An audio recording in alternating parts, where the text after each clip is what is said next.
మహాదేవుడును మన రక్షకుడైనటువంటి యేసుక్రీస్తు నామంలో మీ అందరికీ వందనాలు తెలియజేస్తున్నాను. ఈరోజు నేను మీ ముందుకు రావడానికి గల కారణం ఏందంటే, జాన్ బాబు గారు ఇందాక ఒక వీడియో రిలీజ్ చేశారు. ఏంటంటే అది దేవుని సాక్షిగా అంతా కూడా నేను నిజమే చెప్తున్నాను, అబద్ధం ఏం చెప్పట్లేదు అని చెప్పి ఆయన థంబ్‌నెయిల్ పెట్టి ఒక వీడియో రిలీజ్ చేశాడు. అది ఏంటని నేను చూశాను. దాంట్లో ఆయన ఏం మాట్లాడాడంటే డిబేట్ విషయంలో. ఇప్పుడు మొన్న వీళ్ళు వెళ్లి డిబేట్ చేసి వచ్చారు కదా! దాని గురించి నాకు దాదాపు నెల క్రితమే నాకు ఫస్ట్ ఆయన ఫోన్ చేశాడంట. ఎవరు? జాన్ బాబు గారు డిబేట్ కోసం ఫస్ట్ ఆయనే నాకు ఫోన్ చేశాడంట. తర్వాత నాకు ధైర్యం చెప్పాడంట. ఏమని, "ఏం పర్లేదండి, నేనున్నాను, మీకెందుకు? మీరొచ్చేసేయండి శివశక్తి ఆఫీస్‌కి. వాళ్ళు మిమ్మల్ని అదిరిస్తారు, బెదిరిస్తారని మీరేమన్నా అనుకుంటున్నారేమో. నేనున్నాను, మీరు నన్ను నమ్మండి, నేను తీసుకెళ్తా" అన్నాడంట. అసలు ఆ మాట అన్నాడా లేదా ఆయన అనేది నేనిప్పుడు కాల్ రికార్డింగ్ పెడతా చూడండి. తర్వాత అంట నేనేమన్నానంటే, వాళ్ళు లేదండి, వాళ్ళు లైవ్‌కొస్తే లైవ్‌లో చేద్దామండి డిబేటు అని చెప్పి నేనన్నానంట. లైవ్‌లో చేద్దామని చెప్పి కనుక్కోండి అని చెప్పి నేనన్నానంట. లైవ్ డిబేట్‌లో. ఈ విషయాలు జాన్ బాబు గారు అన్నాడు. అంటే నేనన్నట్టుగా కొన్ని చెప్పాడాయన. ఇప్పుడు నేనేం చేస్తానంటే, ఆయనకి నాకు జరిగినటువంటి డిస్కషన్ ఏదైతే ఉందో, ఆ డిబేట్ గురించిన డిస్కషను, అది మీ ముందు పెడతాను చూడండి. కాల్ రికార్డింగ్ పెట్టబోయే ముందు ఫస్ట్ మీరు గమనించాల్సిందేందంటే, ఎవరెవరికి ఫోన్ చేశారు? డిబేట్ విషయం గురించి జాన్ బాబు గారు నాకు ఫోన్ చేశాడా? లేదంటే వేరే విషయం మీద నేను ఫోన్ చేస్తే ఆ సందర్భంలో ఆయన నాతో అన్నాడా? అనేది ఒకటి గమనించండి. రెండో విషయం వచ్చేసి, ఎక్కడైనా సరే జాన్ బాబు గారు మీరు రాండి, నేను చూసుకుంటాను శివశక్తి ఆఫీస్‌లో, వాళ్ళు మిమ్మల్ని ఏమి అనరు, నీకెందుకు, నేనుండాను రండి అని చెప్పేసి ఆయన నాకు ధైర్యం చెప్పాడంట. అది ఎక్కడైనా చెప్పాడో మీరు ఒకసారి ఆలకియండి. తర్వాత మూడో పాయింట్ వచ్చేసి నేనేమన్నానంట, లైవ్‌కి అయితే రమ్మనండి వాళ్ళని, మీరు కనుక్కోండి లైవ్ డిబేట్‌కి వస్తారేమో వాళ్ళు అని చెప్పేసి నేనన్నానంట. సో, మీరు ఆ ఫోన్ కాల్, ఆ రికార్డింగ్ ఇన్న తర్వాత నేను మిగతా విషయాలు మాట్లాడతాను. హలో! సంస్థరావు గారు. ప్రైజ్ లార్డ్ బ్రదర్, బాగున్నారా? బాగున్నాను సార్, బాగున్నాను. ఏం సంగతులు?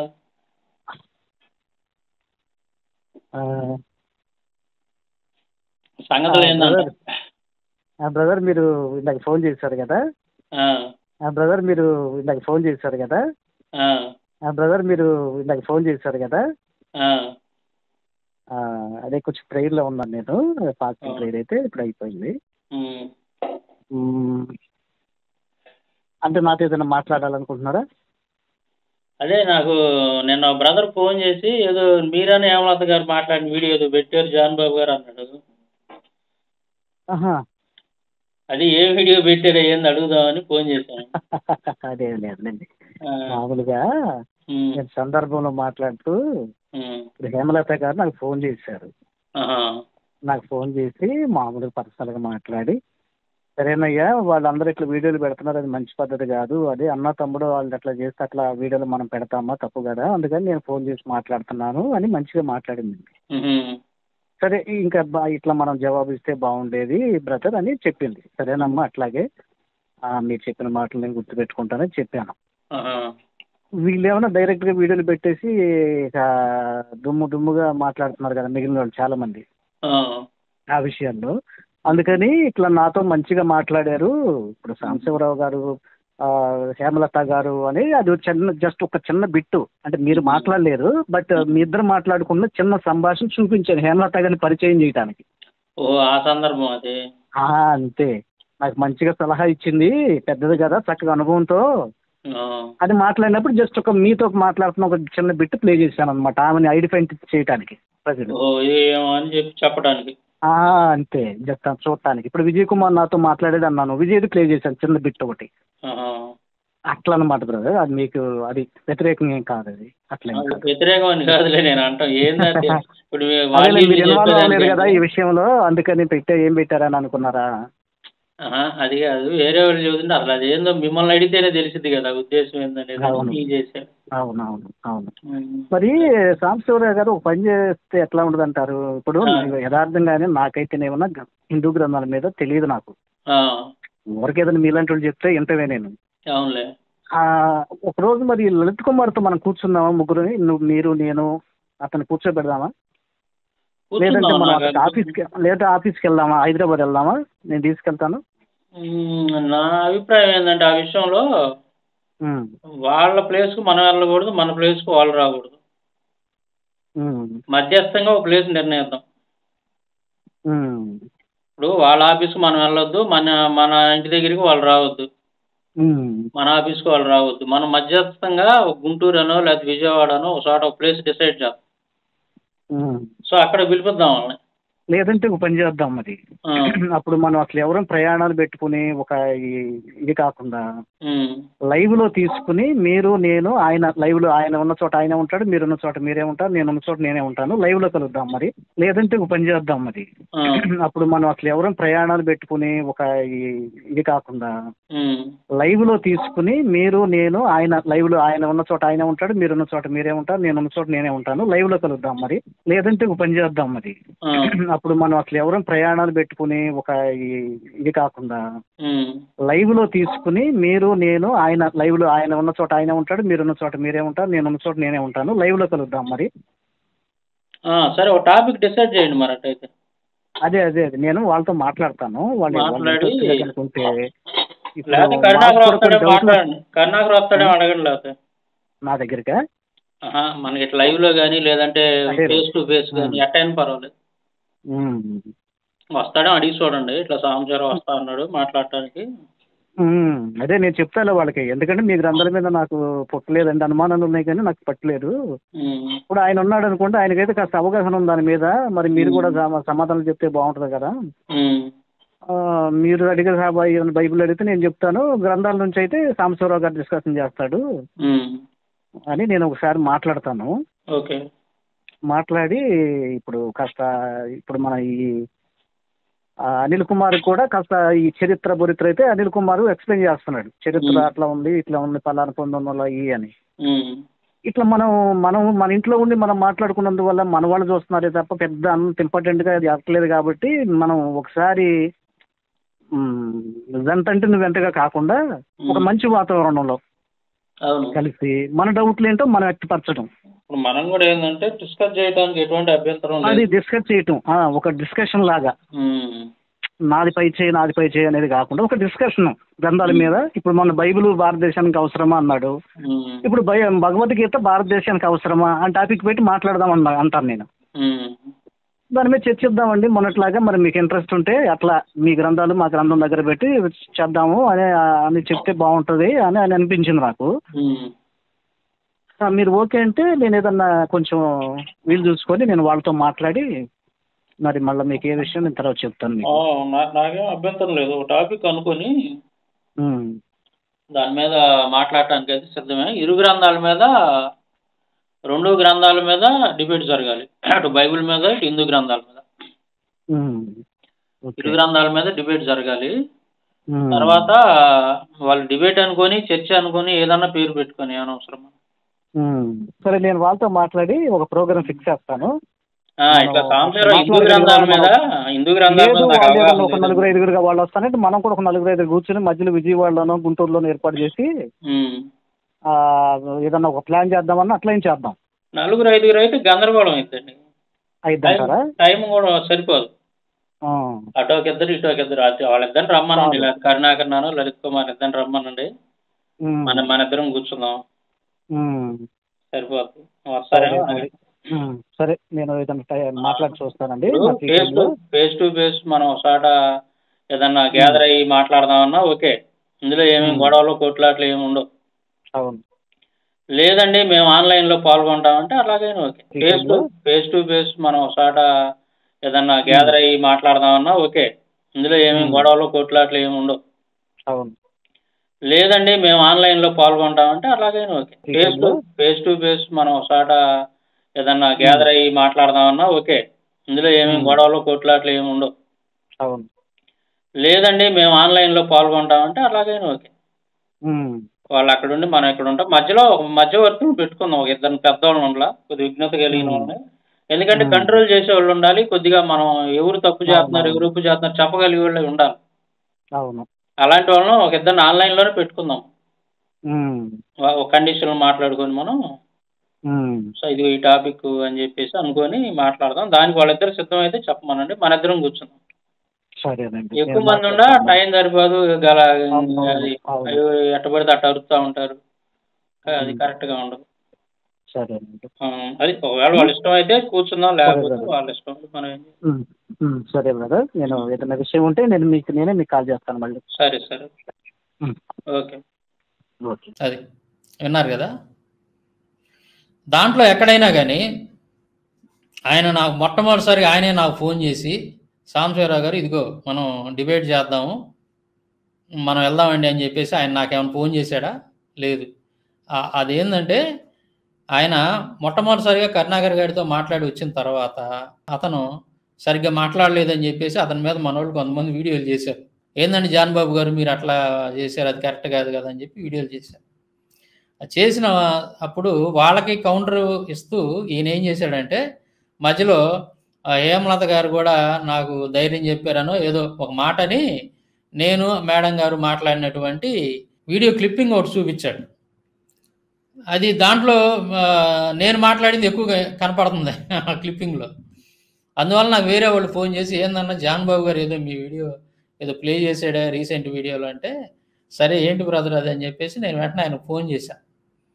ఫోన్ చేసి ఏంటి బ్రదరు ఏదో వీడియో పెట్టారంట నాది అని అడుగుదామని ఫోన్ చేశాను. అప్పుడు ఆయన ఏదో ప్రేయర్లో ఉన్నాడంట, ఫోన్ ఎత్తలేదు నాకు.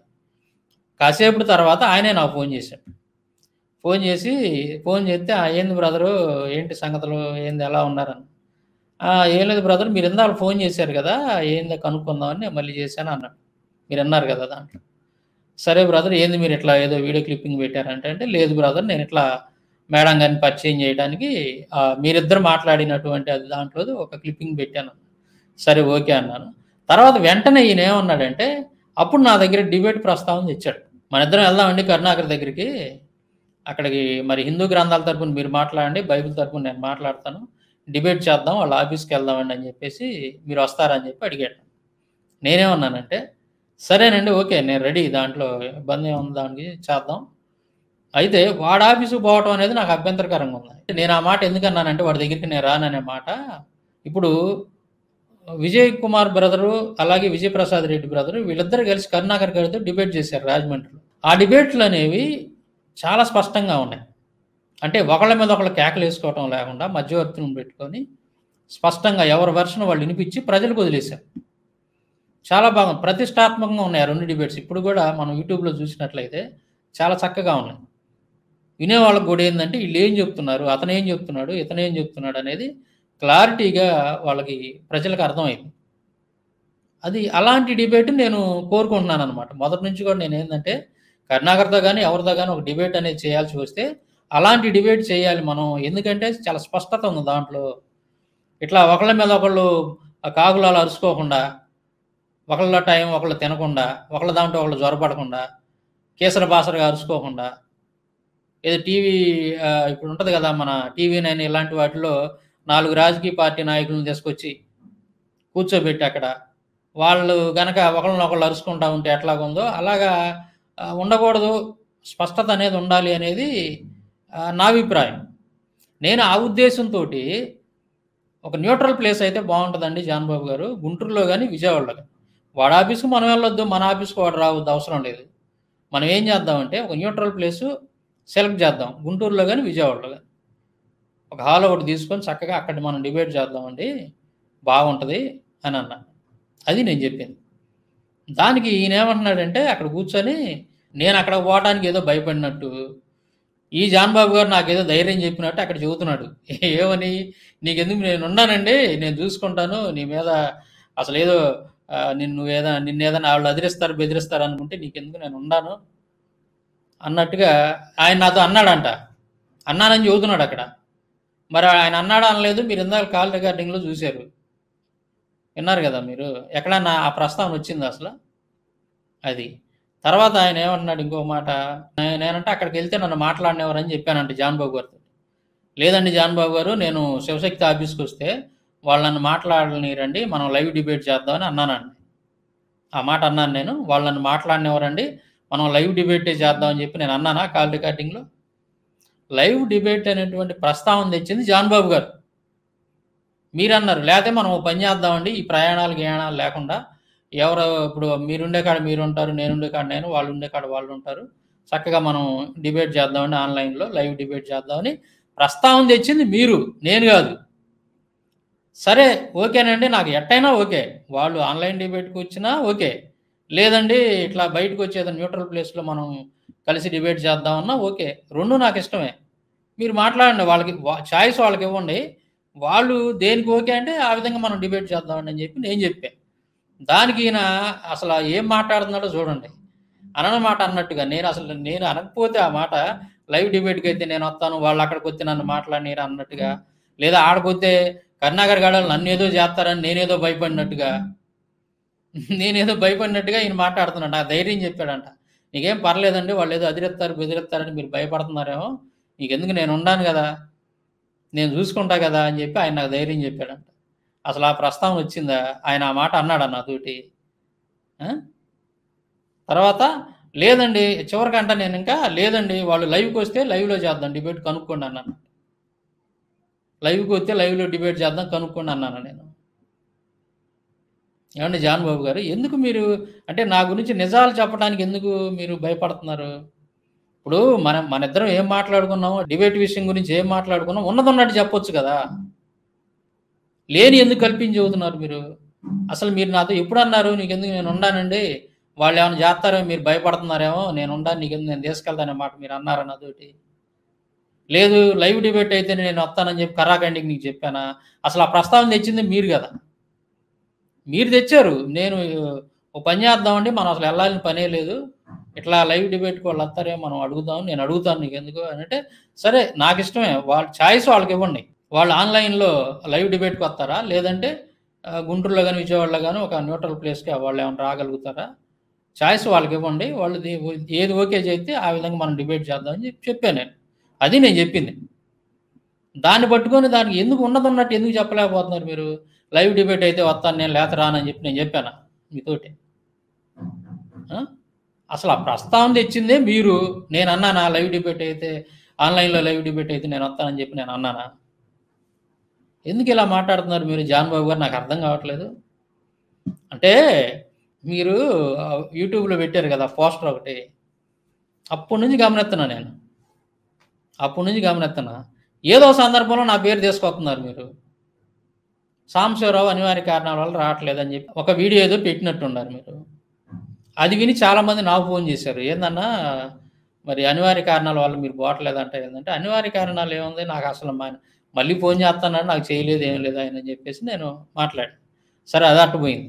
మళ్ళీ మీరు టీఎస్ కుమార్ గారితో చెప్పాడంట. ఆయన ఏదో షరతులు పెట్టాడు. అందుకని సాంబశివరావు రావట్లేదు అని. ఆ బ్రదర్ ఏమో వీడియోలో అది చెప్పాడు. అది చూసి మళ్ళీ నాకు చాలామంది ఫోన్లు చేశారు. మీరేందన్నా ఇంత షరతులు పెట్టారంట ఆడకి పోవటానికి. నేను షరతులు పెట్టడం ఏంది బ్రదర్? అసలు ఏంది ఇదంతా? ఇది జరిగింది. కరుణాకర్ గాడు సాంబశివరావు వస్తే కరుణాకర్ గాడు రానని చెప్పాడు అని జాన్ బాబు గారు నాతో అన్నాడు. ఇది బ్రదర్ జరిగిందని చెప్పేసి నేను చెప్పాను. నేను యాక్చువల్‌గా ఆ రోజే ఒక వీడియో చేసి పెడదాం అనుకున్నాను. ఏం జరిగిందనేది. ఈ కాల్ రికార్డింగ్ కూడా పెడదాం అనుకున్నాను. కానీ అంతలోకి అనుకోకుండా ఎవరో ఒక బ్రదర్ ఫోన్ చేయటం. సరే ఆయనకి చెప్పాల్సినవన్నీ నేను చెప్పాను కదా! ఈ ప్రశ్నలన్నిటికి ఆన్సర్ ఉంది కాబట్టి, ఆ కాల్ రికార్డింగ్ పెడితే సరిపోద్దిలే అని చెప్పేసి నేనేం చేశానంటే, దాన్ని పెట్టి నేను మెదలకుండా ఊరుకున్నా. ప్రతి దాంట్లో గూడా ఇగో సాంబశివరావు ఇట్లా అట్లా అంటే ఉన్నది ఉన్నట్టుగా. ఇప్పుడు మనం డిబేట్ గురించి మనం ఏదైతే మాట్లాడుకున్నామో అది చెప్పకుండా, ఇంకా వేరే వేరే విషయాలు వేరే రకంగా ఏదో నా మీద నెగెటివ్ వచ్చే విధంగా ఎందుకు చెప్తున్నారనేది నాకు అర్థం కావట్లేదు జాన్ బాబు. ఒకవేళ నా మీద మీకేమన్నా ఈర్ష్య ఉందా? ఎందుకంటే కింద అందరు కామెంట్‌లు సాంబశివరావుని తీసుకెళ్ళండి, సాంబశివరావుని పిలవండి అని పెడతా ఉన్నారు. మీకు ఫోన్‌లు చేసి అదే పనికి చెప్తా ఉండారు. సాంబశివరావుని తీసుకొని ఎళ్ళండి డిబేట్‌కని. ఏంది ఇంత పాపులారిటీ ఏంది సాంబశివరావుకి అని చెప్పి ఏమన్నా అన్‌పాపులర్ చేయాలని ఏమన్నా నా మీద ఏమన్నా కక్ష కట్టారా మీరేమన్నా కంకణం కట్టుకున్నారా అని నాకు అనిపిస్తా ఉంది మీ మాటలింటుంటే. నేను మాట్లాడింది ఒకటి మీతోటి. మీరు ఇంకొకటి చెబుతున్నారు. అబద్ధాలు చెప్తున్నారు. పైగానేమో నేను దేవుడి సాక్షిగా అన్నీ నిజమే చెప్తున్నాను. ఆన్‌లైన్ డిబేట్ అయితేనేమో నేనొత్తాను లేతే రాననే మాట నేను అన్నానా మీతోటి? ప్రస్తావన తెచ్చింది మీరు. దానికి నేను ఏమన్నాను? చాయిస్ వాళ్ళదండి. వాళ్ళు మామూలుగా ఆన్‌లైన్ డిబేట్‌కొచ్చినా నాకు ఓకే. లేదు న్యూట్రల్ ప్లేస్‌లో ఎక్కడైనా గుంటూరు, విజయవాడలో వచ్చినా ఓకే అని నేను చెప్పాను గదా! క్లారిటీగా చెప్పాను గదా! మరి నేను ఏదో ఆన్‌లైన్ డిబేట్ అయితే వత్తానన్నట్టుగా 2 సార్లు మాట్లాడారు మీరు ఆ మాట. ఆ! నేను అక్కడికొస్తే నా మాట వాళ్ళు ఇనరండి అని చెప్పి నేను అన్నానా మీతోటి? మన మాటలు వాళ్ళు ఇనరండి అని చెప్పి నేను అన్నానా? నేను కోరుకుందది. మన విజయ్ కుమార్ బ్రదరు, అలాగే విజయప్రసాద్ రెడ్డి బ్రదర్ ఏ విధంగా అయితే డిబేట్ చేశారో అలా ఒక డిబేట్ మనం చేస్తే స్పష్టత అనేది ఉంటుంది. ఒకళ్ళ మీద ఒకళ్ళ కేకలు వేసుకోవటం ఉండదు, నీట్గా ఉంటుంది. మనం చెప్పాలనుకున్నది ప్రజల్లోకి వెళ్ళింది. నేను అది ఆ ఉద్దేశంతో నేను అక్కడికి మనం వెళ్ళొద్దండి అని నేను చెప్తే, నేనేదో భయపడి ఆగిపోయినట్టుగా ఈ జాన్ బాబు గారు నాకేదో ధైర్యం చెప్పి, మీకేం పర్లేదు నేను ఉండాను, నేను వీరుని సూర్యుని అన్నట్టుగా ఆయన ఏదో బిల్డప్లు ఇచ్చి అక్కడ మాట్లాడుతూ ఉంటే, జాన్ బాబు గారు మీరు అన్నారా నాతోటి, మీకెందుకు నేను ఉన్నానండి, నేను చూసుకుంటాను, వాళ్ళు ఏమి మిమ్మల్ని అదిరిస్తారు బెదిరిస్తారని మీరు ఏమైనా భయపడతారేమో, నేను ఉండాను నీకెందుకని చెప్పి అసలు ఆ మాట అన్నారు. ఆ ప్రస్తావన వచ్చిందా మన మధ్య? ఎందుకు మీరు ఇట్లా అబద్ధాలు చెప్తున్నారు? ఆన్లైన్ డిబేట్ అయితే నేను వస్తానని చెప్పి నేను అన్నానా మీతోటి? మీరు మాట్లాడండి కనుక్కోండి, ఆన్లైన్ డిబేట్ అయితే వస్తానని చెప్పేసి నేను అన్నానా? నేను 2 ఆప్షన్లు ఇచ్చి వాళ్ళు ఏది సెలెక్ట్ చేసుకుంటే దాని మీద మనం మాట్లాడదామని నేను చెప్తే, మీరు ఎందుకు నిజం చెప్పలేకపోతున్నారు నా విషయంలో? ఉన్నదన్నట్టుగా మనం ఏదైతే మాట్లాడుకున్నామో అది ఇన్ని రోజుల నుంచి ఎందుకు చెప్పలేకపోతున్నారు? ఎందుకు దాచిపెడతారు? మతోన్మాదులకు సపోర్ట్‌గా ఎందుకు మాట్లాడుతున్నారు మీరు? లేదా కరుణాకర్ గారికి సపోర్ట్‌గా ఎందుకు మాట్లాడుతున్నారు మీరు? నాకు అర్థం కావట్లే. అంటే మీ ఇద్దరు తినాలి కాబట్టా? ఇద్దరిది తినాలి కదా, అందుకని ఏమన్నా వాడికి సపోర్ట్ ఇస్తున్నాను. మీరు ఏం మాట్లాడుతున్నారో అసలు ఏందో నాకు అర్థం కావట్లా. ఒక్కటే గుర్తుపెట్టుకోండి జాన్ బాబు గారు, ఎప్పుడైనా సాంబశివరావుని ఎప్పుడు మీరు తక్కువ అంచనా వేయబాకండి. ఎందుకంటే నేను మీలాగా మైండ్ మెచ్యూర్ లేని వ్యక్తిని కాదు నేను. అక్కడికి వెళ్తే వాళ్ళు ఏదో నన్ను ఏదో కొడతారు, నన్ను ఏదో చంపుతారు, పుడుతారు అని భయపడటానికి ఒకటే ఆలోచించండి మీరు.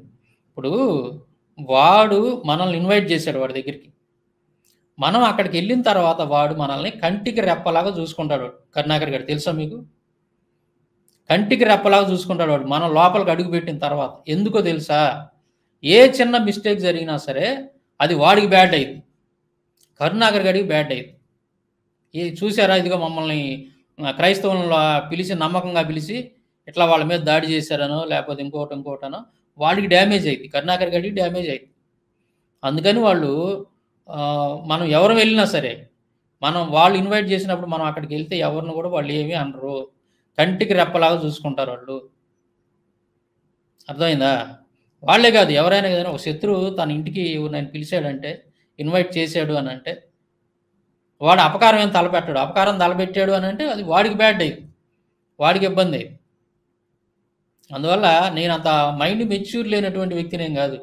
కరుణాకర్ గారు ఎవరిని ఏం చేయడు, నాకు తెలుసు ఆ సంగతి. అక్కడికి వెళ్తే అక్కడికి మీరు ఎవరు వెళ్ళినా సరే వాడు మీ మీద ఏ కూడా వాళ్ళని అసలు ఏది ఎంత తక్కువ చీప్గా ఆలోచించేవింది సాంబశివరావు జాన్ బాబు గారు, నాకు అర్థం కావట్లేదు. ఇప్పుడు మీకున్నటువంటి ఆలోచనలు మీకున్నటువంటి అభిప్రాయాల్ని ఎదుటి వాళ్ళ మీద రుద్దితే ఎట్లాగా? ఇప్పుడు మీరు అనుకుంటారు, మీరు ఏదేదో ఊహించుకొని ఎదుటోళ్ళు కూడా ఇలాగే ఆలోచిస్తారు కాబోలు అని వాళ్ళ మీద రుద్దకూడదు మీరు. అది మీ అభిప్రాయం, అది నా అభిప్రాయం కాదు. నాకు తెలుసు కరుణాకర్ గారు నేను వచ్చినా ఎవరు వచ్చినా సరే వాడి దగ్గరికి పోతే వాడు, నేను చెప్తున్నా కదా, చాలా జాగ్రత్తగా చూసుకుంటాడు. లేదంటే వాడికి ఎఫెక్ట్ అయ్యింది, వాడికి తెలుసు ఆ సంగతి, చాలా ఎఫెక్ట్ అవుతుంది. మరి నేను ఎందుకు భయపడతాను వాడి దగ్గరికి రావడానికి? నేను కోరుకున్నది ఏంది? స్పష్టత లేదు. ఇప్పుడు మీరు వెళ్ళి 2 రోజులు డిబేట్ చేశారు. ఏంటి, ఏం జరిగింది? ఒకళ్ళ మీద ఒకళ్ళు రంకెలు వేసుకోవడం జరిపోయింది.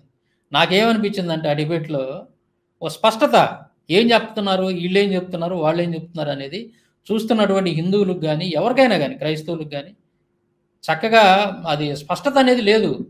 ఒకళ్ళ మీద ఒకళ్ళు కేకలు వేసుకునే సరిపోయింది. అదే విషయాన్ని అక్కడ 2వ రోజు వచ్చినటువంటి సమన్వయకర్త ఉన్నాడు కదా, హిందువులు సంబంధించినటువంటి వ్యక్తి, అతను కూడా అదే ప్రస్తావించాడు. నిన్న మీరు ఒకళ్ళ మీద ఒకళ్ళు అసలు మామూలుగా అరుచుకున్నట్టు ఉంది కానీ ఒక స్పష్టత అనేది లేదండి, అట్లా ఉండకూడదు కదా, మధ్యవర్తి ఒకళ్ళు ఉన్నప్పుడు వాళ్ళు చెప్పినప్పుడు మీరు వినాలి అని చెప్పి అతను చెప్పాడు. తీరా అతను కూడా చేతులు ఎత్తేసాడు మీ దెబ్బకి. పోనీ కరుణాకర్ గారు ఏమైనా నిరగదీశాడా అంటే అది లేదు. వాళ్ళు ఏం మాట్లాడుతున్నారు కూడా జనాల్లోకి వెళ్ళలేదు, మీరేం మాట్లాడుతున్నారు అనేది స్పష్టంగా జనాల్లోకి వెళ్ళలేదు. ఒకళ్ళ మీద ఒకళ్ళు కేకలు వేసుకుని అరుచుకున్నట్టే ఉంది. నేను అందుకే ఇది ముందుగానే ఊహించే, డిబేట్ జరగక ముందే నేను ఊహించేది.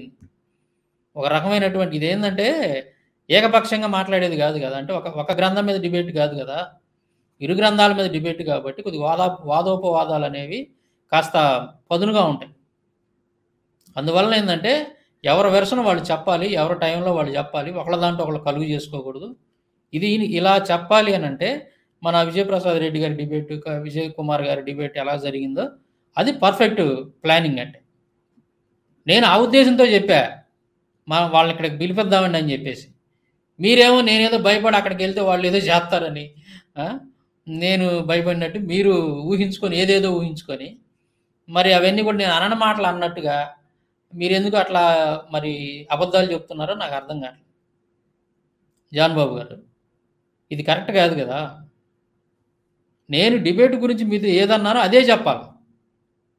ఆన్లైన్ డిబేట్ అయితే నేను వస్తాను, లేకపోతే నేను రానని చెప్పి నేను ఏమన్నా అన్నానా? చెప్పండి. 2 ఆప్షన్లు మీరు ప్రస్తావన తెచ్చారు. అది ఆన్లైన్లో లైవ్ డిబేట్ అనే ప్రస్తావన మీరు తెచ్చారు, నేను తీసుకురాలా. మీరు చెప్తే సరే ఓకే అండి, రెండిట్లో ఏదైనా ఓకే, నాకేం ఇబ్బంది లేదని చెప్పాను. మరి మీరేమంటున్నారు? లైవ్లో డిబేట్ చేద్దాం అడగండి అని చెప్పి నేను అన్నాను. తర్వాత లేదండి వాళ్ళు లైవ్కి వస్తేనే చేద్దాం, మీరు కనుక్కోండి అన్నాను. అక్కడికి వస్తే వాళ్ళు నన్ను మాట్లాడినెవరు, లైవ్లో అయితే చేద్దాం కనుక్కోండి అన్నాను. తర్వాత ఒక మాట ఏడకొచ్చినా చేస్తాం అన్నారు అని ఒక మాట సింపుల్గా చెప్పి ఎక్కువగా లైవ్కి వస్తే డిబేట్ చేస్తాం అనే మాటని ఎక్స్పోజ్ చేశారు మీరు అదే పని. అసలు ఆ ప్రస్తావన తెచ్చింది మీరు. ఒకసారి కాల్ రికార్డింగ్లో వినండి. నేను అనలేదు, మీరు అన్నారు లైవ్ డిబేట్ చేద్దాం. సరే మీరు అన్న తర్వాత నేనేమన్నానంటే సరే 2 ఆప్షన్లు వాళ్ళకి చెప్పండి, వాళ్ళు ఏది ఓకే చేస్తే దాని ప్రకారం మనం డిబేట్ చేద్దామని నేను అన్నా. మరి మీరు ఎందుకు ఇట్లా అబద్ధం చెప్తున్నారో నాకు అర్థం కావట్లేదు. మతోన్మాదులకి ఎందుకు మీరు లొంగిపోయారో నాకు అర్థం కావట్లేదు. తర్వాత ఈ వీడియోలో ఇతను ఈయన జాన్ బాబు గారు చెప్పిన మాట, ఇంకో మాట ఏంటంటే, సాంబశివరావు నేను డిబేట్కి వస్తామని కరుణాకర్ గారితో మాట్లాడితే కరుణాకర్ గారు ఏమన్నాడంట, లేదండి సాంబశివరావు బూతులు తిడతాడు, మా స్థాయి కాదండి అయిందని చెప్పి వాళ్ళు రామన్నారు. అది జాన్ బాబు గారు చెప్తా ఉన్నాడు కదా. సరే ఇప్పుడు నేనేమంటానంటే, వాడు ఆ మాట అన్నప్పుడు బూతులు తిట్టేది ఏందయ్యా, మీరే కదా రెచ్చగొట్టేది. బూతులు అసలు మీకంటే బూతులు తిట్టేవాళ్ళు ఎవరున్నారు ఈ ప్రపంచంలో? మీరంతా బూతు బ్యాచ్ కదా. మీరు ఆయన అంటారేంది, ఆయన రెచ్చగొట్టి మీరు ఆ 100 మాటలు అంటే ఆయన ఒక మాట అంటాడు అని చెప్పి మీరు ఎందుకు అనలేకపోయారు? వాడు ఆ మాట అనగాలంటే మెదలకుండా ఈయనంట సరేలేని సైలెంట్ అయిపోయాడంట, ఇక మళ్ళీ చెప్పలేదంట. వాడు ఆ మాట అనగానే ఇంక సైలెంట్ అయిపోయాడంట. ఎందుకు? వాళ్ళు అసలు ఏమి ఎరగరు కదా, కరుణాకర్ గారు కానీ వాడి బ్యాచ్ కానీ వాళ్ళు ఎవరు కూడా అసలు బూతులు అన్న మాట వాళ్ళు మాట్లాడరు, వాళ్ళ నోటికి బూతులు రావు, వాళ్ళు చాలా సంస్కారవంతులు కదా. కాబట్టి పాపం మన స్థాయి కాదు వాడిది, అంతేగా. ఒకసారి కరుణాకర్ గారి వారం కూడా చూద్దాం, వాడు ఎంత సంస్కారవంతుడు అనేది నేను మీకు వినిపిస్తాను చూడండి. వాడు ఏదో అవుతున్నాడు కదా, పెద్ద పత్తిత్తాల మాట్లాడాడని అన్నాడు కదా జాన్ బాబు గారు, ఒకసారి వినిపిస్తాను చూడండి. నేను అనేది ఏంటంటే, ఇప్పుడు మీరు నన్ను ఫోన్ చేసి బూతులు ఎందుకు తిట్టారు అనే దానికి నాకు అర్థం కావాలి భయ్యా.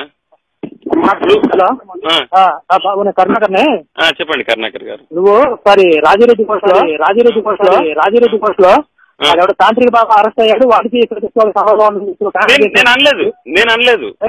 స్క్రీన్ షాట్లు ఉన్నాయి నా దగ్గర, స్క్రీన్ షాట్లు ఉన్నాయి. ఉంటే వాళ్ళకి ఆర్థిక సంబంధాలు ఉన్నాయి అన్నావు నువ్వు. స్క్రీన్ షాట్లు ఉన్నాయి, తీసాను నేను. ఉంటే మాట్లాడదాం. ఆ లంగి దీనికి కలిసి మీరు ఎంత డ్రామా ఆడతారా? కనీసం అనంతపురం పాస్టర్ గారి భార్య లేదా అప్పగించరా? లేకపోతే నాకు బైబిల్ దేవుడు వాగ్దానం చేస్తే తప్పడండి. ఏంటన్నా మాట మీద నిలబడే తప్పండు. ఇశ్రాయేలు భార్యలు అన్యులకు అప్పగిస్తా అన్నాడు, అప్పగించాడు. ఇప్పుడు అన్యులంటే క్రైస్తవులు కాని వాడు అన్యులు అని చెప్పి ప్రచారం చేస్తున్నారు. కాబట్టి ఇప్పుడు వీళ్ళు ఎవరైనా తప్పు చేసినా కూడా అన్యులకు అప్పగిస్తాడు వాళ్ళ భార్యను కూడా. బైబిల్ దేవుడు డ్యూటీ అదే, ఈ భార్య ఆడి భార్య దగ్గర అటు ఇటు మారుస్తాను. మనిషికి పుట్టావా లేకపోతే మీ అమ్మ నిన్ను పందికి అందరా నా కొడక? కరుణాకర్ కూడా ఎప్పుడు బూతులు తిట్టలేదు. నా గురించి ఏం తెలుసు నీకు లంజా కొడక? కరుణాకర్ కూడా ఎప్పుడు బూతులు తిట్టలేదు. నా గురించి ఏం తెలుసు నీకు లంజా కొడక? ఇప్పుడు హిందుత్వం తరపున కూడా మనం కూడా ఆత్మాహుతి దళాలు తయారు చేసుకుని మన హిందువులు కాని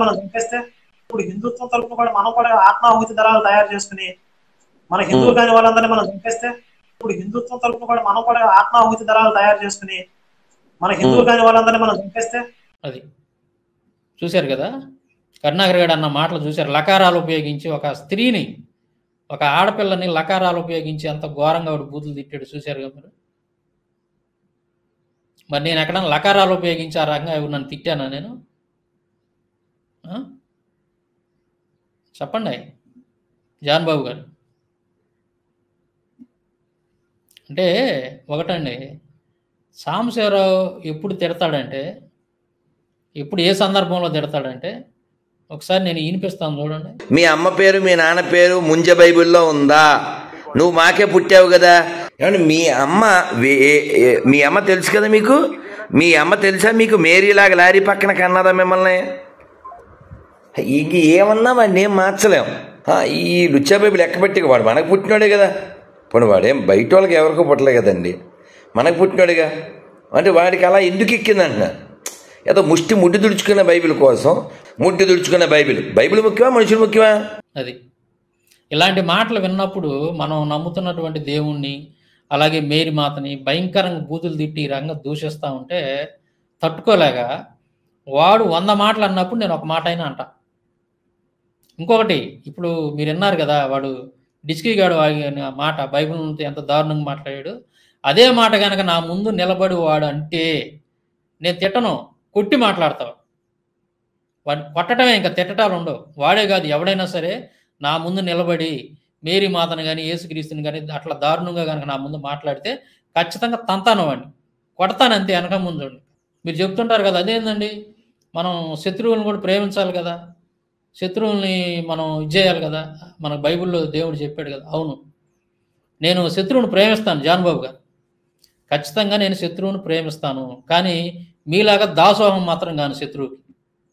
నేను శత్రువుని ప్రేమిస్తాను కానీ శత్రువుకు దాసోహం గాను. యేసుక్రీస్తుని పట్టుకోవడానికి మలుకు వచ్చినప్పుడు పేతురు ఏం చేస్తాడంటే కత్తి తీసుకొని ఆ చెవు నరుకుతాడు. నువ్వు ఏంటి బంధిస్తావా అని చెప్పి చెవి నరికినప్పుడు యేసుక్రీస్తు ఏం చేశాడంటే మందలించాడు, పేతురుని మందలించి ఆ చెవి మళ్ళీ ఆయనకి అతికిచ్చాడు. సున్నితంగా మందలించాడు తప్ప నువ్వు ఘోరమైన పాపం చేసేసావు, నువ్వు ఇక నరకానికి వెళ్ళిపోతావు, నువ్వు తిరగలేదని చెప్పేసి అతనితోటి పేతురుతోటి చెప్పాలి. ఆ దేవుడు మనం నమ్ముతున్నటువంటి, మనం ఆరాధిస్తున్నటువంటి దేవుణ్ణి ఇంత దారుణంగా, మన గ్రంథాన్ని చాలా దారుణంగా నీచంగా ఈ రకంగా మాట్లాడుతున్నప్పుడు అది ఈని ఓర్చుకోలేక, నేను కొద్దిగా రోషం ఎక్కువ కాబట్టి నేను గబక్కన ఆవేశంలో, అది కూడా వాళ్ళలాగా నేను మాట్లాడను, వాళ్ళ స్థాయికి దిగజారి నేను మాట్లాడను. వాళ్ళు ఏదైతే మాట్లాడుతున్నారో బూతులు, ఆ స్థాయికి నేను దిగజారు. ఆవేశంలో కోపంలో గబక్కన ఒక మాట వచ్చింది నాకు. ఎదురుగుంటే కొడతాను కూడా, అది కూడా చెప్తున్నాను. ఎదురుగా ఎవడైనా నా ఎదురుగా ఆ విధంగా మాట్లాడితే మాత్రం పైన పట్టి కొడతా, అందులో డౌటే లేదు. అర్థమైందా జాన్బాబు గారు? రోషం లేకుండా ఉండాలంటే నేను మా వల్ల కాదు అది. క్రైస్తవుల్లో చాలామంది ఉన్నారు రోషం కలిగిన వాళ్ళు, రోషం లేని వాళ్ళు కొంతమంది ఉన్నారు మీలాగా. ప్రతిదానికి కూడా దేవుని చూసుకుంటాడులే, మనం వద్దులే, వాళ్ళ జోలికి పోవద్దులే అన్నట్టుగా. రోషం కలిగిన వాళ్ళు చాలామంది ఉన్నారు క్రైస్తవుల్లో. వాళ్ళు ఏంటంటే ఇలాంటివి విన్నప్పుడు చూస్తూ ఊరుకోలేరు. వాళ్ళు 100 అన్నప్పుడు కనీసం ఒక మాట అయినా సరే అంటాం, ఎందుకంటే మనం దేవుళ్ళం కాదు కదా, మనుషులం కదా. అయితే వాళ్ళ స్థాయికి దిగజారి నేను ఎప్పుడు మాట్లాడను, వాళ్ళ స్థాయికి దిగజారి లకారాలు ఉపయోగించి నేను ఎప్పుడు మాట్లాడను. అర్థమైందా? ఇంకొకటి, స్థాయి గురించి మాట్లాడారు కదా, కరుణాకర్ గారు వాడి వీడియోల్లో ఎన్నిసార్లు యేసుక్రీస్తుని, యెహోవా దేవుణ్ణి దారుణంగా నీచంగా మాట్లాడాడు. సైకో అని, అదని ఇదని భయంకరంగా తిట్టాడు. ఎక్కడైనా సరే నేను దాదాపు మన యూట్యూబ్లో వీడియోలు చూస్తే 1000 వీడియోల పైన ఉంటాయి. 99% హిందూ దేవుళ్ళు దేవతల గురించి, వాళ్ళ గ్రంథాల గురించి నేను మాట్లాడిన వీడియోలో ఉంటాయి. అర్థమైందా? ప్రశ్నించిన వీడియోలు, వాళ్ళ గ్రంథాల గురించి ప్రశ్నించినటువంటి వీడియో. అది కూడా ఎందుకుంటాయి, మతోన్మాదులు మన బైబిల్ గురించి అదే పనిగా వాక్యాలను వక్రీకరించి, మన దేవుణ్ణి గురించి వక్రీకరించి దూషిస్తూ మాట్లాడుతుంటే వాళ్ళకు సమాధానం చెప్పే క్రమంలో నేను వాళ్ళ గ్రంథాలను ప్రశ్నించాను, వాళ్ళ గ్రంథాల్లో ఉన్నటువంటి వాళ్ళ దేవుళ్ళని ప్రశ్నించాను తప్ప ఎక్కడా కూడా వాళ్ళు నమ్ముతున్నటువంటి దేవుళ్ళని, రాముడు, కృష్ణుడు, శివుడు, ఇలా వీళ్ళందరి గురించి మాట్లాడేటప్పుడు వాళ్ళని కించపరుస్తూ కానీ, లేదా వాళ్ళ దేవుళ్ళని వాడు వీడనే పదాలు వాడి కానీ ఎక్కడ కూడా నేను తప్పు మాట్లాడలేదు ఒక్కటి కూడా. నా స్థాయి ఇది, కరుణాకర్ గారు గుర్తుపెట్టుకోవాలి. అలాగే ఈ వీడియో చూస్తున్నటువంటి జాన్ బాబు లాంటి వాళ్ళు కూడా గుర్తుపెట్టుకోవాలి. స్థాయి గురించి మాట్లాడాల్సి వస్తే ఇవన్నీ మాట్లాడాలి. ఒక సంస్కారం అనేది నాకు ఉంది కాబట్టి ఎదుటి వాళ్ళు ఆరాధిస్తున్నటువంటి దేవుళ్ళని నేను ఎక్కడ తోలనాడలేదు. 1000 వీడియోలు చేసినప్పుడు కూడా ఎక్కడా కూడా వాళ్ళ గురించి ప్రస్తావించేటప్పుడు గౌరవంగా వాళ్ళ గురించి విమర్శలు చేశాను తప్ప ఎక్కడా కూడా నేను దూషించలేదు. కానీ ఈ దుర్మార్గులు, ఈ కరుణాకర్ గారు ఇలాంటి వాళ్ళు బైబిల్ గురించి కానీ, మేరీ మాత గురించి కానీ, యేసుక్రీస్తు గురించి కానీ, అలాగే యెహోవా దేవుని గురించి ఎంత నీచంగా మాట్లాడుతున్నారు పొద్దున్న లెక్కితే. ఇది సంస్కారమా? అది కరుణాకర్ గారి స్థాయి, అది నా స్థాయి, ఇది నా స్థాయి ఉన్నతమైన స్థాయి నాది. వాడి స్థాయి నా స్థాయి ఒకటి ఎలాగైంది? ఇంకో విషయం చెబుతానండి. హిందూ మత గ్రంథాలన్నీ కూడా దాదాపుగా మొత్తం కూడా వాటన్నిటిని 7-8 సంవత్సరాల నుంచి నేను పరిశోధన చేసి 2 పుస్తకాలు కూడా రాశా. ఈ నెలలో అవి మీ చేతిలో కూడా ఉంటాయి, ఈ నెలలోనే ఉంటాయి. అయితే మరి అలాగే బైబిల్ గురించి కూడా అంత ఎంతో కాస్త జ్ఞానం అనేది నాకు ఉంది. అయితే కరుణాకర్ గారు వాడు ఎప్పుడైనా సరే వాడు మత గ్రంథాలు ఎప్పుడైనా వాడు చదివాడా? వాటి గురించి ఎప్పుడైనా పరిశోధన చేశాడా? పోనీ బైబిల్ గురించి ఎప్పుడైనా చదివాడా? బైబిల్ గురించి పరిశోధన చేశాడా? వాడు అన్నీ కూడా ఏంటంటే వాడు మాట్లాడే విషయాలన్నీ, బైబిల్ గురించి మాట్లాడే విషయాలన్నీ కూడా 10 సంవత్సరాల క్రితం కొంతమంది ముస్లిమ్స్ ఉన్నారు కదా, డిబేట్ చేసేవాళ్ళు అప్పట్లో, వాళ్ళ దగ్గర నుంచి మెటీరియల్ తెచ్చుకున్నాడు వాడు కరుణాకర్ గారు. మెటీరియల్ తెచ్చుకొని వాటన్నిటిని ఒక నోట్స్ ప్రిపేర్ చేసుకున్నాడు. ఇక అదే పట్టుకొని వాడు పొద్దుగూకులు డిబేట్లో చూసినట్లయితే మీరు ఆ నోట్స్లే ఉంటాయి వాడి దగ్గర, ఆ మెటీరియలే ఉంటుంది. ఇక పొద్దుగూకులు అయ్యే ప్రశ్నలు మీరు ఎవరు పోయినా అయ్యే మాట్లాడతాడు. 10 సంవత్సరాల క్రితం ముస్లిమ్స్ దగ్గర నుంచి అరువు తెచ్చుకున్న మెటీరియల్ అది. వాడు బైబిల్ చదవలేదు, బైబిల్ గురించి వాడికి తెలియదు. అలాగే హిందూ మత గ్రంథాలు, రామాయణం, మహాభారతం, పురాణాలు ఇవన్నీ వాడికి అసలు తెలియదు. స్థాయి అది, నా స్థాయి ఇది, వాడి స్థాయి అది. గ్రంథ పరిజ్ఞానం లేదు కరుణాకర్ గారికి. అంటే స్థాయి గురించి మాట్లాడాల్సి వస్తే ఇవన్నీ మాట్లాడాలి కదా. ఏంటి కరుణాకర్ గారి స్థాయి ఏంది, నా స్థాయి అంటే వాస్తవానికి నా స్థాయి కాదు కరుణాకర్ గారు. ఎందుకు కాదంటే నా గ్రంథ పరిజ్ఞానం ఉంది, వాడి గ్రంథ పరిజ్ఞానం లేదు. బెస్ట్ ఎగ్జాంపుల్ చెప్పాలంటే మొన్న జాన్ పాల్ గారితో డిబేట్ జరిగింది కదా, అప్పుడు ఆడవాళ్ళని పిల్లల్ని యుద్ధంలో చంపేటటువంటి పద్ధతి అనేది మా గ్రంథాల్లో అసలు లేదు, ఎక్కడా లేదు అని చెప్పి వాడు అన్నాడు. అది ఉందా లేదా అని చెప్పేసి నేను ఎమ్మటి వీడియో పెట్టి రెఫరెన్స్తో చెప్పా, పరశురాముడు స్టోరీని వివరిస్తూ చెప్పా, స్పష్టంగా చూపించా, ఎక్కడుందో కూడా రెఫరెన్స్ సహా చెప్పా. అది వాడి స్థాయి, నా స్థాయి ఏంటంటే నా స్థాయి అది, వాడి స్థాయి ఇది అన్నమాట. అర్థమైంది కదా మీకు? వాడికి తెలియదు, గ్రంథ పరిజ్ఞానం లేదు వాడికి. తర్వాత వాడు రీసెంట్గా ఒక మాట అన్నాడు చూడండి, మీరు జాన్ బాబు గారు మీరు వెళ్ళొచ్చినటువంటి డిబేట్లో వాడు ఒక మాట అన్నాడు, ఏంటంటే నన్ను నమ్మకపోతే నరకం అని చెప్పేసి మా గ్రంథాల్లో ఎక్కడా లేదు. అంటే ఏంది, వాళ్ళు నమ్ముతున్నటువంటి దేవుళ్ళని కనుక నమ్మకపోతే నరకానికి వెళ్తారు అనేటువంటి ఆ కాన్సెప్ట్ అనేది లేదు అని చెప్పి వాడు మాట్లాడాడు కదా. ఒకసారి నేను స్క్రీన్ మీద పెడతాను చూడండి. నమ్మకపోతే మమ్మల్ని నరకలు వేసేస్తారు. అలా ఉంటే తీసేవతా పడేస్తాం, మీరు కూడా తీసేస్తారా? మేము చించి అవతా పడేస్తాం. నేను అలా ఉంటే హిందూ గ్రంథాలు అలా ఉంటే ఆ పేపర్ తీసి అవతా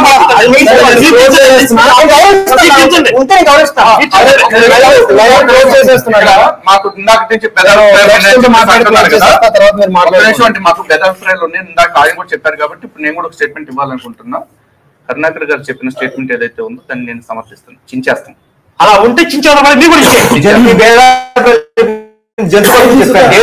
నన్ను నమ్మకపోతే నరకంలో వేస్తా అని హిందూ గ్రంథాలలో నమ్మకపోతే నరకంలో వేస్తా ఉంటే ఆ పేపర్ చించి అవతల పడేస్తా. నమ్మకపోతే నరకంలో వేస్తా ఉంటే ఆ పేపర్ చించి అవతల పడేస్తా. నమ్మకపోతే నరకంలో వేస్తా ఉంటే ఆ పేపర్ చించి అవతల పడేస్తా. మీరు కూడా చించి అవతల పడేస్తా. కరుణాకర్ గారు ఇప్పుడు సాంబశివరావు ముందు కూర్చుంటే డిబేట్కి వాడి పని అయిపోద్ది అని చెప్పి వాడికి తెలుసు. కాబట్టి ఎవరైనా అడిగినప్పుడు వాడు ఏం చెప్తాడంటే సాంబశివరావు తిడతాడను, లేదంటే సాంబశివరావు మా స్థాయి కాదనో చెప్పడానికి కారణం ఏంది? ఎందుకంటే ఈ విధంగా మనం అన్ని రిఫరెన్స్లు అన్నీ కూడా వాడు లేదు మా గ్రంథాల్లో అన్నదా ప్రతిదాన్ని తీసుకొచ్చి వాడి గ్రంథాలను చూపిస్తాం మనం. అది వాడి భయం. అందుకని వాడు ఏం చేస్తాడంటే ఇప్పుడు మరి సాంబశివరావుతో డిబేట్కి వెళ్తే కుదరదు, నేను అతనితో గెలవలేను అని చెప్పేసి ఈ మాట చెప్పలేడు కదా వాడు. చెప్పలాగా ఏంటంటే ఏదో సాగు చెప్పి తప్పించుకోవాలి. ఏదో సాగు చెప్పాలి అని అంటే ఇదే చెప్పాలా, సాంబశివరావు తిడతాడండి లేదా సాంబశివరావు మా స్థాయి కాదండి అని చెప్పాలి వాడు. అలా చెప్పుకోకపోతే మరి వాడు పరుగు పోయింది కదా. చూడండి ఒకసారి వాడు అన్నాడు కదా, బ్రహ్మవేత్త పురాణం ప్రకృతి కాండము 31వ అధ్యాయం 16-17 శ్లోకాలు కనుక మీరు గమనించినట్లయితే ఇక్కడ ఏముందో చూడండి. శివలింగమును పూజించిన వాడు పరమశివుని యొక్క కోపం వలన భయంకరమైన శూలప్రోతమైన నరకమున 100 సంవత్సరములు ఉండును. అచ్చట నరకయాతనలు అనుభవించి తర్వాత 7 జన్మలు పెద్ద పులిగా 7 జన్మలు దేవాలయంలో అర్చకుడిగా జన్మించను అని. చూశారు కదా. అంటే వాడు అంటున్నాడు కదా మా గ్రంథాల్లో ఉంటే నేను చింపేస్తాను అంటున్నాడు. చింపుతాడంట వాడు ఇలాంటి విషయాలు ఉంటాయి. అంటే ఏంది, వాళ్ళ దేవుణ్ణి కనుక నమ్మకపోతే తీసుకెళ్ళి నరకంలో వేస్తాడని చెప్పేసి ఉన్నటువంటి ఆ రెఫరెన్స్లు వాడు చదివితే కదా తెలిసేది. నేను అదే ఇందాటి నుంచి చెప్తుంది, వాడి వాడి మత గ్రంథాల్లో ఏముందో వాడికి తెలియదు. పోనీ బైబిల్లో ఏమైనా ఉందా అని అంటే అది తెలియదు. వాడు చదవలేదు, బైబిల్ చదవలేదు, వాడికి హిందూ మత గ్రంథాలు చదవలేదు. అర్థమైందా? అందుకే వాడు ఆ రకంగా మాట్లాడుతున్నాడు. మా గ్రంథాల్లో ఉంటే నేను చింపుతాను, నేను చింపి అవతల పడేస్తాను. సో ఇప్పుడు నేను రిఫరెన్సులు చూపిస్తున్నాను కాబట్టి ఈ చూసిన వెంటనే ఆ కరుణాకర్ గారు కానీ లలిత్ కుమార్ కానీ ఇద్దరు కలిసి మరి బ్రహ్మవేత్త పురాణం అలాగే ఇంకోటి పద్మపురాణంలో కూడా నేను చూపిస్తా. ఈ 2 పుస్తకాలు చింపి అవతల పడేయాలి మీరు లైవ్ పెట్టి. అరే కరుణాకర్గా, నువ్వు నిజంగా సిగ్గు శరం, నువ్వు మాట మీద నిలబడేవాడివే కనుక అయితే, సిగ్గు శరం కనుక నీకు ఉంటే, ఇదిగో నేను రిఫరెన్సులు చూపిస్తున్నాను, మా గ్రంథాల్లో ఎక్కడ నువ్వు లేదు అన్నావు, ఉంది అని చెప్పి నేను చూపిస్తున్నా. మీ దేవుళ్ళని కనుక నమ్మకపోతే వాళ్ళు నరకానికి పోతారన్న విషయం మీ గ్రంథాల్లో ఉంది. ఎక్కడెక్కడ ఉందో నేను చూపిస్తున్నాను. నువ్వు వెంటనే మరి బ్రహ్మవేత్త పురాణం అలాగే పద్మపురాణం దగ్గర పెట్టుకొని ముక్కలుగా చింపి లైవ్ పెట్టి జనాలకు క్షమాపణ చెప్పాలి. నేను అది ఉంది కానీ లేదని చెప్పాను అని. ఎరా కరుణాకర్గా, చూడాలి ఒకసారి. శివలింగాన్ని పూజించినోడంట శూలప్రోతమైన నరకానికి పోతాడంట. శూలప్రోతమైన నరకం అంటే ఏందో తెలుసా నీకు? అక్కడికి వెళ్ళిన తర్వాత శూలాలతో గుచ్చుతారంట నరకంలో. ఇప్పుడు మనిషి చనిపోయి నరకానికి వెళ్ళిన తర్వాత ఆయన శూలాలతో గుచ్చుతారంట. తర్వాత వచ్చేసి బాగా పొదునైనటువంటి ముక్కు కలిగిన పక్షులు ఉంటాయంట, అవి బాగా పొడుస్తూ ఉంటాయంట. ఏది ఒక రకంగా చెప్పాలంటే ఇనప ముక్కు పక్షులు అనుకోండి, అలాంటివి వెళ్ళి బాగా పొడుస్తూ ఉంటాయంట ఆ నరకంలో. అంటే నరకాల్లో డిఫరెంట్ చాలా నరకాలు ఉన్నాయి వీళ్ళకి. సో అట్లాగనమాట. ఏంది శూలాలతో గుచ్చుతారు.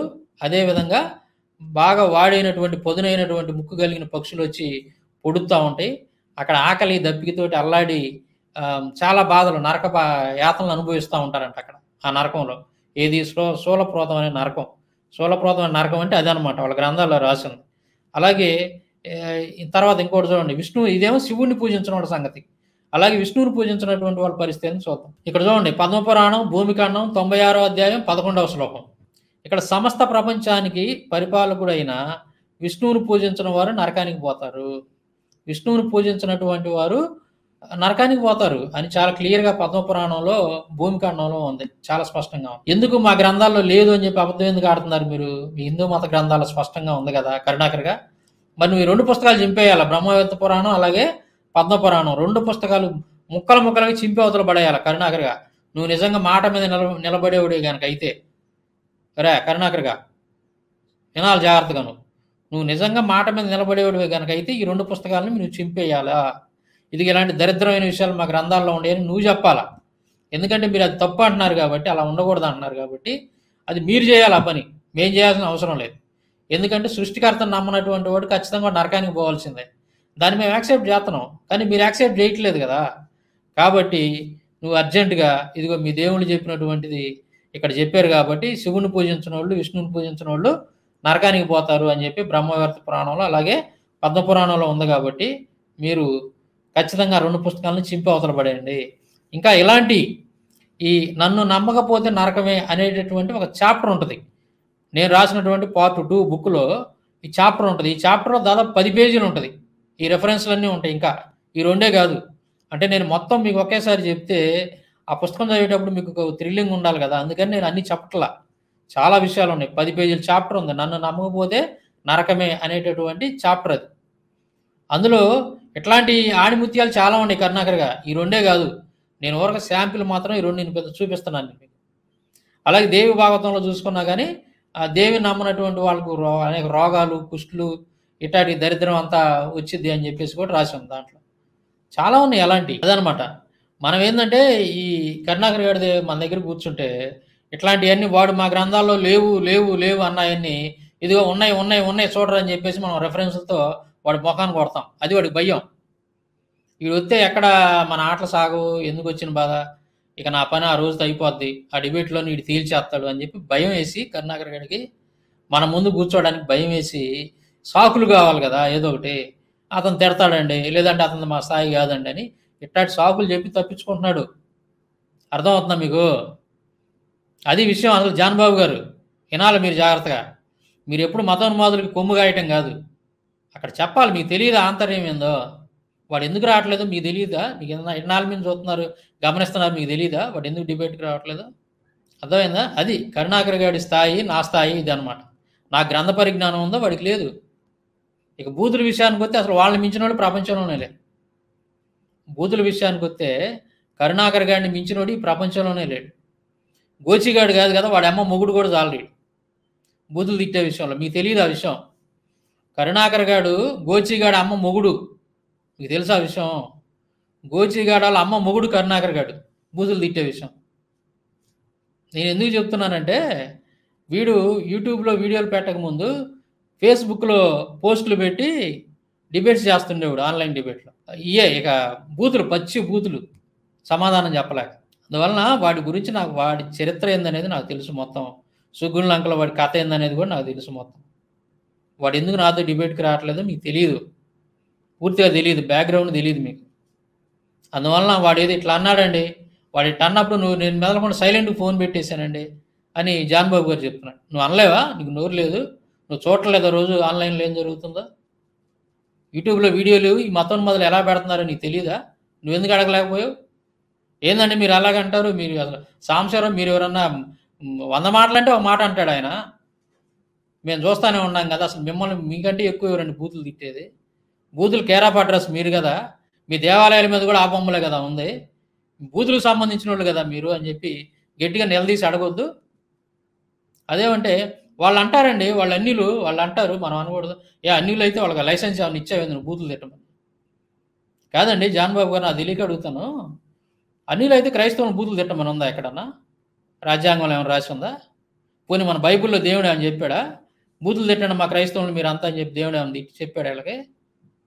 లైసెన్స్ మీరు ఎందుకు ఇస్తున్నారో నాకు అర్థం కావట్లా. మరి మీరు ఏమన్నా ఏదో వాళ్ళకి లైసెన్స్ ఇచ్చినట్టుగా మాట్లాడుతున్నారు ఏంది?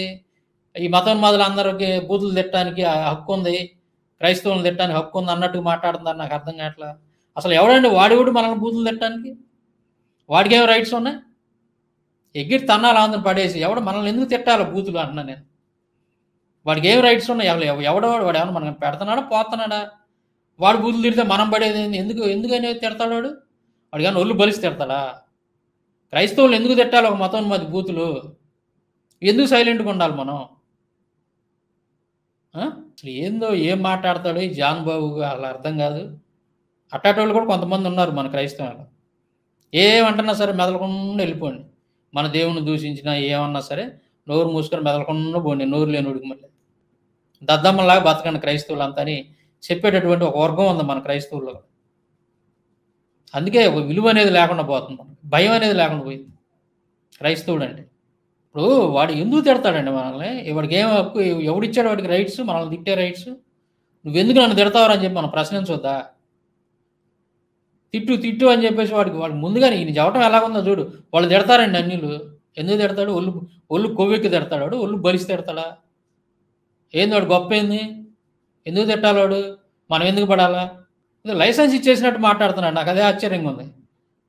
వాళ్ళు తిడతారండి, ఏంది వాడు తిట్టేది?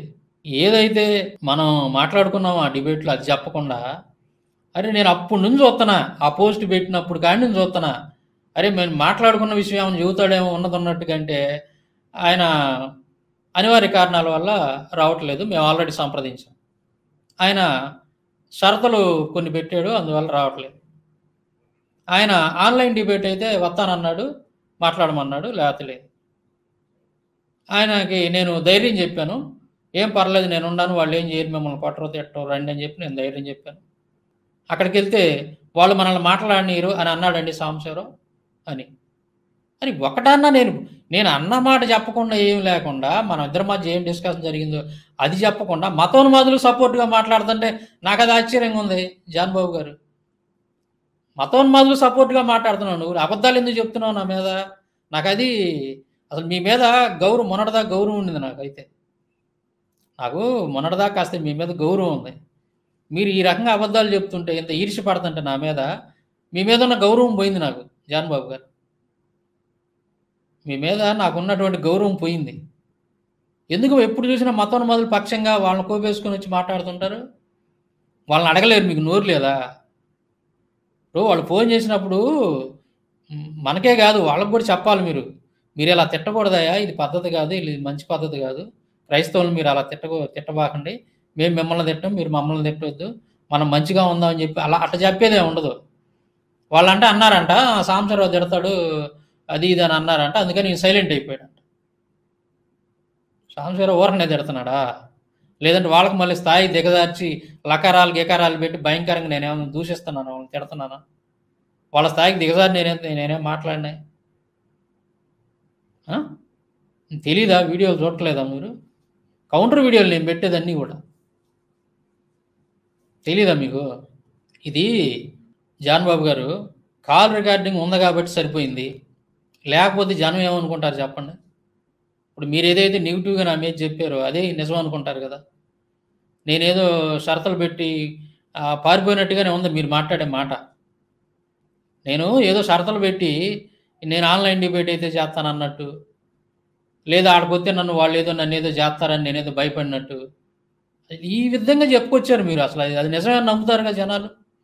ఇప్పుడు ఈ కాల్ రికార్డింగ్ ఉండబట్టి సరిపోయింది. అది నేను ఇప్పుడు ప్రజలకు పెట్టాను, వాళ్ళకి వినిపించాను కాబట్టి వాళ్ళకి అర్థమైంది ఎవరు అబద్ధాలు చెబుతున్నారు, ఎవరు నిజాలు చెబుతున్నారు, అసలు ఎవరి ఉద్దేశం ఏందనేది అది విన్నటువంటి ప్రజలకు అర్థమైపోయింది.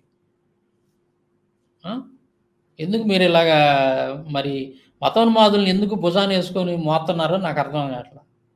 వాళ్ళ పక్షంగా ఎందుకు మీరు మాట్లాడుతున్నారో నాకు అర్థం కావట్లేదు. ఈ తోటి సహోదరుల గురించి ఎందుకు మీరు ఈ రకంగా అబద్ధాలు ప్రచారం చేస్తున్నారో, అబద్ధాలు ఎందుకు చెప్తున్నారో మరి నాకు అర్థం కావట్లేదు.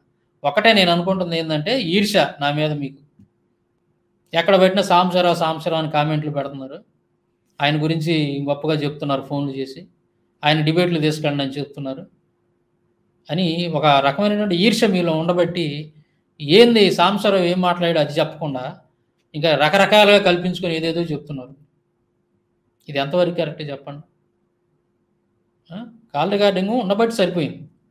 తర్వాత ఇంకో విషయానికి వస్తే మన సహోదరులు ఓ మాట అన్నారు కదా, ప్యానల్ డిబేట్ చేద్దామని అందరు కలిసి అని చెప్పేసి నిన్న లైవ్లో మాట్లాడారు. నేనైతే ఒక విషయం చెప్పదలుచుకున్నా. ప్యానల్ డిబేట్ అని అంటే ఏంటంటే దానికి సంబంధించి ప్రత్యేకమైన సిస్టమ్ ఉంటుంది. అంటే ఎంతమంది అటు ఎంతమంది ఉంటున్నారు, ఇటు ఎంతమంది ఉంటున్నారు. ఎక్కువ మంది వక్తలు ఉన్నప్పుడు ఖచ్చితంగా కంట్రోల్ చేసేటటువంటి వాళ్ళు కూడా గట్టోళ్ళు ఉండాలి. అటువైపు నుంచి ఇటువైపు నుంచి వాళ్ళు ఒక మాట అనగానే ఆగిపోయేటట్టుగా ఉండాలి. తర్వాత ఒక్కొక్కరికి ఇంత టైం అని కేటాయించాలి. అది అంత ఆషామాషి విషయం కాదు. అది చాలా పర్ఫెక్ట్గా ప్లాన్ చేయాలి. ఎక్కువ మంది వక్తలు ఉండి ప్యానల్ డిబేట్ చేయాల్సి వచ్చినప్పుడు దానికి సంబంధించిన ప్లానింగ్ వేరే ఉంటుంది. అది ఖచ్చితంగా నేను అలాంటి డిబేట్కి నేను సిద్ధమే. కానీ అయితే జాన్ బాబు గారి నేతృత్వంలో అయితే నేను రాను. ఎందుకంటే జాన్ బాబు గారిని నమ్ముకుంటే ఎలాగుంటుందంటే కుక్కతోక పట్టుకొని గోదావరి ఈదినట్టు ఉంటుంది. ఈ డిబేట్ చూసినాక నాకు అర్థమైంది. నాకు అంతకుముందు అర్థం కాల. ఏదైతే మొన్న వీళ్ళు 2 రోజులు డిబేట్ చేసి వచ్చారో అది మొత్తం ఒకసారి నేను పరిశీలన చేసి చూసిన తర్వాత కుక్కతోక పట్టుకొని గోదావరి ఈదినట్టే జాన్ బాబు గారిని నమ్ముకుంటే అని నాకు ఒక క్లారిటీ వచ్చింది. కాబట్టి మన సహోదరులు నేను చెప్పేది ఏంటంటే ఈయన ఈ చిన్న డిబేటే మామూలుగా ఒకళ్ళిద్దరు ఉండి మాట్లాడేటువంటి డిబేట్ విషయంలోనే పర్ఫెక్ట్ ప్లానింగ్ లేదు ఈయనకి. అరే డిబేటు ఈరోజు డిబేట్ అయితే ఈరోజు ఉదయాన్న ఇంకొక గంట ముందు టాపిక్స్ డిస్కస్ చేస్తారా? ఈ టాపిక్ అయితే మాట్లాడదాం, ఈ టాపిక్ అయితే గంట ముందు డిస్కస్ చేసి వాటి మీద మాట్లాడతారా? అదేనా? ఇప్పుడు డిబేటు మొన్న రీసెంట్గా జాన్ పాల్ గారితో డిబేటు జరిగింది కరుణాకర్ గారికి. ఈ మధ్యగా అయిపోయింది అది. మరి కనీసం నువ్వు రామాయణం మీద డిబేట్ అన్నప్పుడు ఇప్పుడు అక్కడ చూస్తేనేమో ఆయన విశ్రాంతి క్రిస్టియన్ బ్రదరు, దైవజనుడు, సంఘ కాపరి, ఆయనకి టైం ఉండాలి. ఈ గ్రంథాలన్నీ చదవాలంటే రామాయణం మొత్తం చదవాలంటే టైం ఉండాలి. ఆయనకి తెలియదు వాటి గురించి. బైబిల్ గురించి చక్కగా మాట్లాడతాడు, ఓకే. తర్వాత మన టిఎస్ కుమార్ బ్రదర్ని చూస్తే ఆయన కొంత అవగాహన ఉన్నప్పటికి కూడా డిబేట్కి వెళ్ళేటప్పుడు మన ప్రిపరేషన్ అనేది వేరుగా ఉంటుంది. మనం ఒక మెటీరియల్ తయారు చేసుకోవాలి, ప్రిపరేషన్ ఉండాలి కంపల్సరీగా. దానికి అట్లీస్ట్ కనీసం ఒక నెలన్నా టైం ఇవ్వాలి. వీళ్ళిద్దరికి వక్తలకు నిజంగా డిబేట్ మీద అవగాహన ఉన్నవాడే కనుక అయితే జాన్ బాబు గారు ఆయన చేసే ఫస్ట్ పని ఏంటంటే ఈ రామాయణం అంతా చదివి నోట్స్ ప్రిపేర్ చేసుకోవాలి. కాబట్టి ఒక నెలన్నా టైం ఇవ్వాల్సింది వీళ్ళిద్దరికి. నెలాగి డిబేట్ పెట్టాల్సింది, ఇది ఇప్పుడు కాదు పెట్టాల్సింది. ఎందుకు చెప్తున్నానంటే నేను అది వీళ్ళు ప్రిపేర్ అవ్వడానికి టైం కావాలి. అని ఇప్పుడు వారం 10 రోజుల్లోనే వీళ్ళు ప్రిపేర్ అయ్యి వెళ్ళి రామాయణం మీద అంత బాగా అక్కడ వాళ్ళు డిబేట్ చేయగలిగారంటే, మతోన్మాదులను ఎదుర్కోగలిగారంటే, అదే ఒక నెల రోజులు వాళ్ళకి టైం ఇచ్చి కనుక దాని మీద ప్రిపేర్ చేయించున్నట్టు ఇంకెంత బాగా చేసేవాళ్ళు డిబేట్. ఇప్పుడు కరుణాకర్ గారి వాళ్ళని గట్టిగా ఎదుర్కొన్నారు సహోదరులు ఇద్దరు. జాన్ బాబు గారిది అంతా ఏం లేదు, అంత పొడి మాటలే, ఆయనది ఏం లేదు, గందరగోళం చేయటం. అర్థమైందా? నేను గమనించిన దాంట్లో మన సహోదరుడు టిఎస్ కుమార్ కానీ విశ్రాంతి క్రిస్టియన్ కానీ వీళ్ళిద్దరూ చాలా వరకు వాళ్ళు ప్రిపరేషన్లు చేసిన దాంట్లో చాలా వరకు మతోన్మాదులను ఎదుర్కొన్నారు, మంచి మంచి పాయింట్లు లేవదీశారు. అంతవరకు ఓకే. నేనేమంటున్నానంటే వారం 10 రోజుల్లోనే వీళ్ళు ఇంత పెర్ఫార్మెన్స్ ఇస్తే డిబేట్లో, రేపు అదే ఒక నెల రోజులు టైం ఇచ్చున్నట్టుగా అయితే వాళ్ళు ఇంకెంత చక్కగా పాయింట్లు తీసుకొని వాళ్ళు డిబేట్ చేయగలిగేవాళ్ళు, ఎంత బాగా ప్రిపేర్ అయ్యి ఉండేవాళ్ళు వాళ్ళు. జాన్ బాబు గారు, సరే మీరంటే మీ సంగతి తెలియదేం కదా జనాలకి, మీ సంగతి అందరికీ తెలుసు, మీ డిబేట్ కానీ మీ వ్యవహారం కానీ అందరికీ తెలుసు.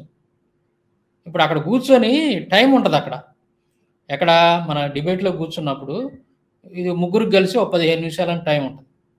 టైం ఉన్నప్పుడు అక్కడ మాట్లాడాల్సిన మాటలు ఏంది జాన్ బాబు గారు, అని 2 మాటలు మాట్లాడి మీరంతా ఏమనుకోవద్దు, ఇదా డిబేట్ మోడ్ అంటే అది కాదండి. మీ పద్ధతి ఏంటంటే చర్చిలో వాక్యం చెప్పడానికి చక్కగా మీరు సరిపోతారు, అర్థమైందా? చర్చిలో వాక్యం చెప్పేటటువంటి పద్ధతి వేరు, డిబేట్లు చేసేటటువంటి పద్ధతి వేరు. డిబేట్ చేసే దగ్గరికి వచ్చి ఆ ప్లాట్ఫామ్ మీద చర్చిలో వాక్యం చెప్పినట్టు చెబుతానంటే కుదరదు, దానికి కొన్ని లెక్కలు ఉన్నాయి, అర్థమైందా? మీరు అనేసరికి 2 నిమిషాలు బాయ్ అక్కడ, మళ్ళీ దాంట్లో 4 సార్లు జనాలకు మీరేమనుకోవద్దు, నేను ఇలా మాట్లాడుతున్నాను మీరేమనుకోవద్దు అని మళ్ళీ 4 సార్లు చెప్తుంటే, మరి బాబు అన్నిసార్లు చెప్పాలని అవసరం లేదా అని చెప్పి అక్కడ కూర్చున్నటువంటి ఆ సమన్వయకర్త కూడా చెప్తున్నాడు, హిందువులు అతను అలా సంబంధించిన. కాబట్టి ముందు జాన్ బాబు గారు డిబేట్ అంటే ఏంది, డిబేట్ విషయాలు అక్కడ పోయిన తర్వాత మన ప్రిపరేషన్ ముందుగా ఎలా ఉండాలి ఏంటి అనేది వీటన్నిటి మీద కొంచెం అవగాహన పెంచుకోండి, మీరు తెచ్చుకోండి అవగాహన. మీకు తెలియదు వాటి గురించి, ఆ పద్ధతులు అనేది ఆ వ్యవహారం తెలియదు. మొత్తం రసాభాష కేసర భాషగా అనిపించింది నాకైతే. నాకే కాదు, నాకు వచ్చిన ఫోన్ కాల్స్ అన్నీ వినిపిస్తాం, మీరు వింటానంటే మీకు సెండ్ చేస్తాం మొత్తం, అర్థమైందా? ఎవరు వాళ్ళు కూడా కర్ణాకర్ గారి వాళ్ళు కూడా అక్కడ ఏం ఎరగదీసింది ఏం లేదు. అసలు వాళ్ళు ఏం చెప్తున్నారో జనాలకు అర్థం కావట్లేదు, మీరేం చెప్తున్నారో జనాలకు అర్థం కావట్లేదు. ఒకళ్ళ టైంలో ఒకళ్ళు జ్వరబడి, ఒకళ్ళ దాంట్లో ఒకళ్ళ మాటలు ఒకళ్ళు అది ఏం మాట్లాడుతున్నారో అరుచుకున్నట్టే ఉంది, కానీ అది డిబేట్ లాగా లేదు. ఒక సమన్వయకర్త అక్కడ ఉన్నాడు అనేటువంటి ఇది కూడా ఎవరికి అనిపించట్లా. అందుకే నేను అంది అక్కడికి మనం వెళ్ళొద్దు అని అనడానికి కారణం అదే, అర్థమైందా? జాన్ బాబు గారు, జాన్ పాల్ గారు పోయారు అని అంటే 1-to-1 ఉన్నారు అక్కడ, కేవలం ఒక గ్రంథం మీదే, అదేంటి కేవలం బైబిల్ మీద ఇద్దరు మాట్లాడుతున్నారు కాబట్టి అక్కడ ఇలాంటి ప్రస్తావన రాదు.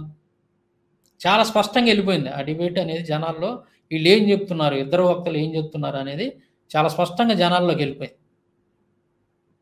ఎందుకంటే అక్కడ హిందూ గ్రంథాల గురించి మాట్లాడలే, కేవలం బైబిల్ మీద మాట్లాడుతున్నారు, ఇద్దరు మాత్రమే ఉన్నారు, ఒకళ్ళు మాట్లాడేటప్పుడు ఒకళ్ళు మాట్లాడలేదు. అందువల్ల మీకు తెలీదు జాన్ బాబు గారు, నేను చెప్తున్నాను కదా, మన సహోదరులు నేను చెప్పేది ఏంటంటే కరుణాకర్ గారితో కానీ ఇంకెవరితో అయినా డిబేట్ చేయాలి అని అంటే అది జాన్ బాబు గారికి కనుక మనం నాయకత్వం అప్పచెప్పామంటే కుక్క తోక పొట్టుకొని గోదావరి ఈదినట్టే.